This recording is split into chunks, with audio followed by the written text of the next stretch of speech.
I have here in my apartment in Tacoma, Washington, a voluminous presentation. I know the resourceful people could easily follow up on these leads. A great deal of talent has been wasted suppressing these findings. It is because Paul McCartney believes that the world exists to serve him. And the performance of the so-called left on behalf of Reagan in the 80s exonerates this view of his to some notorious degree.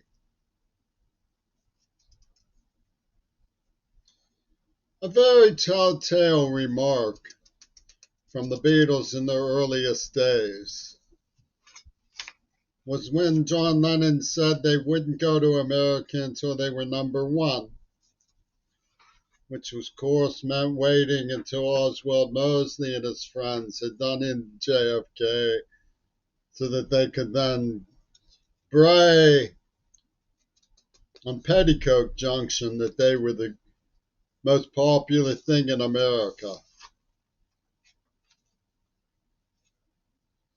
I think the police would agree that it's not seemly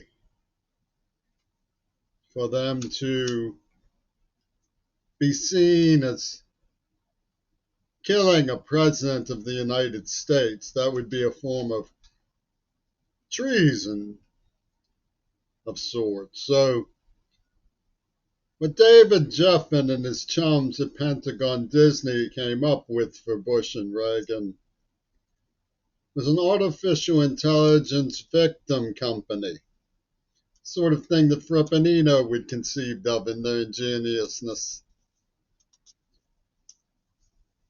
This allowed Reagan to pose as having become under attack and Lennon to pretend that he was killed and to stash the whole explanation in a Houdini black box that you would be killed for divulging.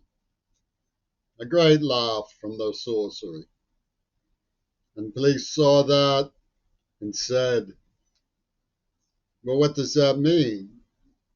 It means what Trump sees it as. You can be traitors with benefits. And they had an index. Dashing Dan Rather started his career at Dealey Plaza. There's a discussion, comes out in Oliver Stone's film, about whether or not Kennedy's head goes backwards or forwards. Was he shot from behind or in front? A great dizzying dialectic.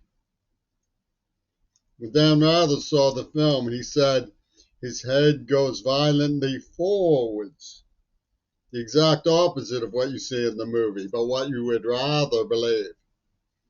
Which, of course, is indicative, is played out by Jackie Kennedy. What she would rather believe, what she would rather do is leave home and run off to join the Beatles.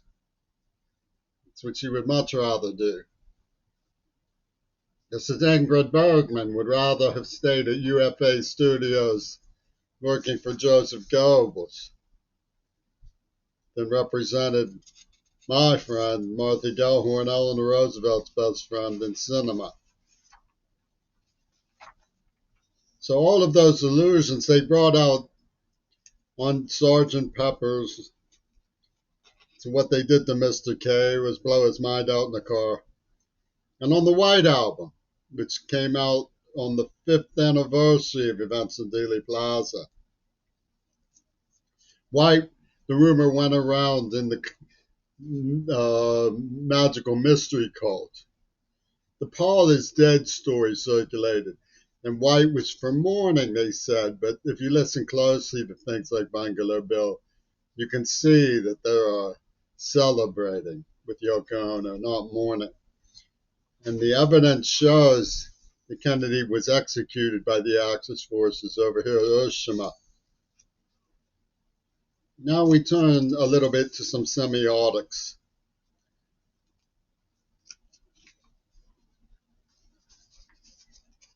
In Reagan's film, The Killers, which exactly mirrors what they did to JFK, and it was made in the lead up to and released after what they did to JFK. In other words, it's made in the summer of '63 and released in the winter of '64.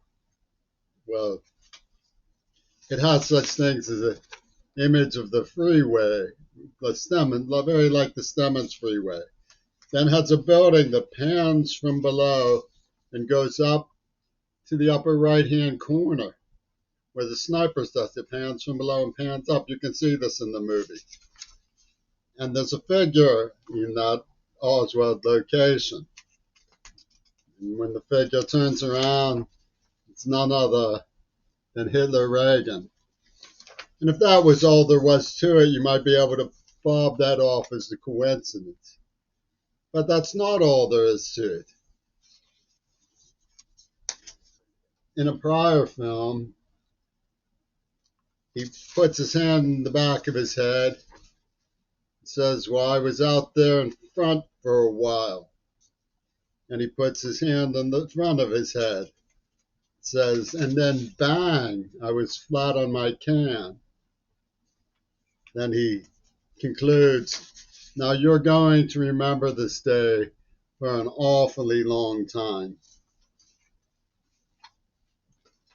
Now, if it was just those two examples, you would be forgiven for saying, God works in mysterious ways. God must be behind these discrepancies. It's pure mischief of Satan. It's a magical mystery coincidence. And we turn to yet another film, The Odessa File, where the story of JFK is coming over the radio. It's set on January 22nd, 1963. And Oswald appears on the credits, Oswald Morris. And it fades, dissolves to Ronald. Oswald fades, dissolves to Ronald. Oswald to Ronald. Just as the pan in the building goes up to the upper right-hand corner, and in the position where Oswald was, there's that Ronald person. So, you see, it's not just one film. In that film, The Killers, they have a scene, are you on to something? And she says to the man who's coming, we'll be there waiting for you. That's what she says. So they have this whole thing planned, right? They have this whole thing planned, and they call it Casper, when then pulls a Houdini.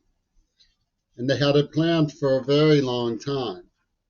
They had it planned in the days when cinema got its start with the Italian futurist D'Annunzio, a counterfeiter in Fayoum, who mentored D.W. Griffith and Mussolini. And the theme repeats over and over again. He thinks I'm dead in one film noir. And number one is important to the Beatles. Number one, Kung Fu. We'll know you're alive.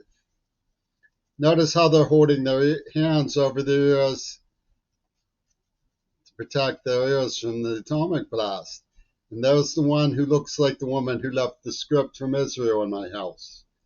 And the caption from the Ayn Rand's We the Living, you can check for yourself, is it will be just like starting over. We'll be here waiting for you.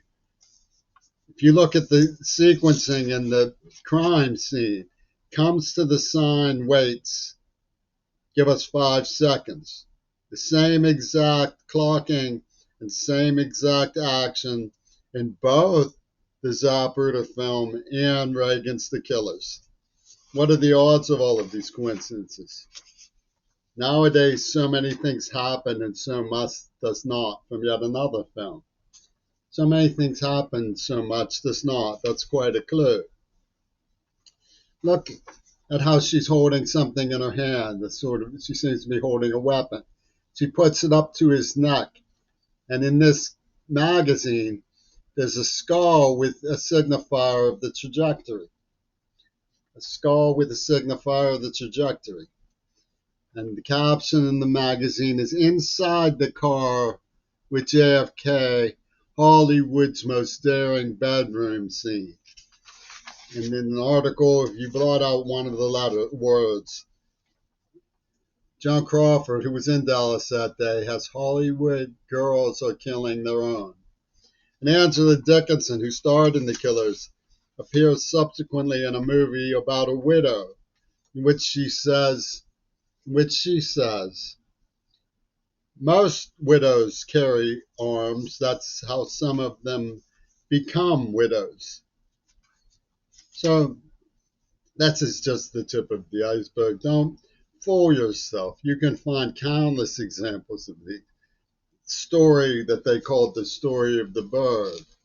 It's for traders with benefits. You get to not only pretend that they were the victims because of the way that they stage manage their arts presentation, but you can understand that you would rather they had secret control over the United States, like Dan rather. It's what you would rather. You would rather go along with Hitler's revenge. You would rather run off with Jackie Onassis to party with the Beatles. That's what you would rather do, wouldn't you? You can be traitors with benefits. And the police will say, you're making trouble. You're making trouble. And the candidates themselves would impeach your views. Yes, and they will tisk, tisk, tisk. You're the traitor, Mr. Queerball, they will announce with clenched teeth.